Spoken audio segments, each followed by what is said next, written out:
جس جنت کا پرہیزگاروں سے وعدہ کیا گیا ہے اس کی شان یہ ہے کہ اس کے نیچے نہریں بہ رہی ہیں، اس کے پھل ہمیشہ باقی رہنے والے ہیں اور اس کے سائے بھی۔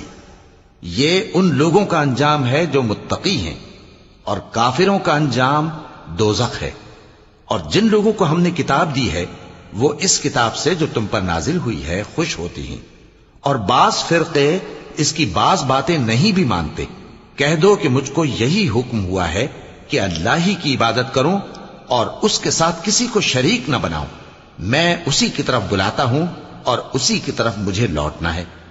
اور اسی طرح ہم نے اس قرآن کو عربی زبان کا فرمان بنا کر نازل کیا ہے، اور اگر تم علم آ جانے کے بعد ان لوگوں کی خواہشوں کے پیچھے چلو گے تو اللہ کے سامنے کوئی نہ تمہارا مددگار ہوگا اور نہ کوئی بچانے والا۔ اور اے نبی، ہم نے تم سے پہلے بھی پیغمبر بھیجے تھے اور ان کو بیویاں